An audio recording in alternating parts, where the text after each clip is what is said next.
Well, joining me now to discuss is Charlie Hurt, the Washington Times opinion editor and a Fox Business contributor. Charlie, great to see you today. This, to me, is a crazy conversation we're having. A senator is having to tell banks to defend capitalism. But doesn't that tell you everything you need to know about how much wokeness has found its way into the center of American commerce?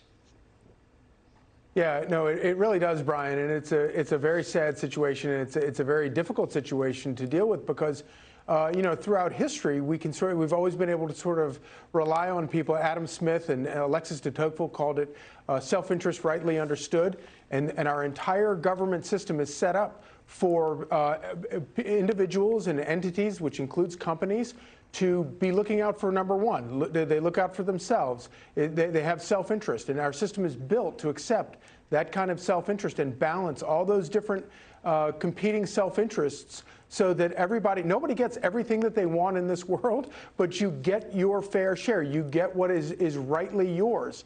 And that self-interest is a vital part of the process. It's just like the legal process where you have advocates on both sides, and you know, it may not always be perfect, but everybody gets represented. And we have this strange time right now in America where you literally have companies who are trying to undermine their own position in society because they're so enamored of this crazy political suicidal tendencies where you actually have people trying to explain to bank presidents and banks that you have to stand up for yourselves, you have to stick up for free enterprise. This does not work if everybody has to look out or tell banks to look out for themselves. Capitalism is the freest, best. It's not a perfect system. Nobody says it is, but it's the closest thing we'll get to a just and perfect system as long as men are involved in things, because men are inherently flawed. And when people stop looking out for their own self-interest rightly understood, we're in big, big trouble.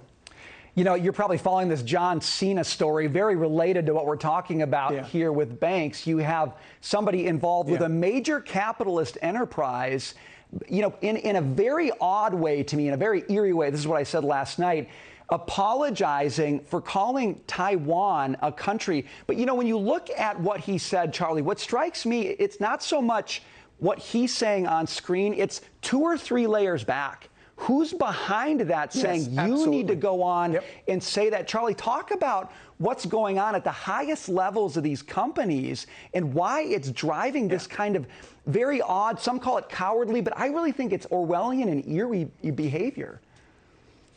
It really is Orwellian. And by the way, you know, and I guess it is sort of cowardly at some level, but you're right. That's not the point. It doesn't matter that John Cena has a political opinion. That's fine. And he could have terrible political opinions. That's fine, too. The problem is I sort of suspect that John Cena was not acting on behalf of John Cena. I suspect he was acting on behalf of Universal Pictures and, you know, all of the studio houses in Hollywood, all of these massive corporations, multi-billion-dollar corporations that have interests in a place like China and are playing with a horrible communist regime that literally puts people in concentration camps today in the year 2021 based on religious persecution.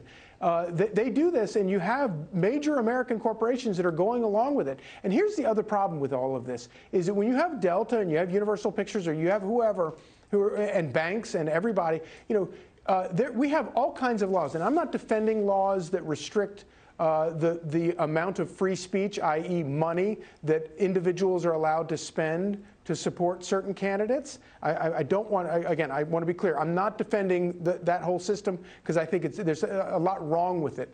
But we do have in place systems that prevent individuals from spending, you know, capping the amount that individuals can spend to support political candidates in this country. We don't have those caps for Universal Pictures kowtowing to the Chinese or Facebook getting behind Joe Biden in the last election. And my concern about it is that the way those differences play out so that individuals are muzzled in our electoral process in ways that companies are not, That's really frightening. Yeah. And that gives people like Facebook or Mark Zuckerberg or whoever, Jeff Bezos and Amazon, this incredible influence in our politics that individual Americans don't have. Yeah, that's a complete violation of our First Amendment rights. You have individual Americans muzzled, and it looks like you have speech being dictated from overseas, and that is a problem. Exactly. Charlie, thank you so much for being here today. I appreciate it. Great to see you, Ryan.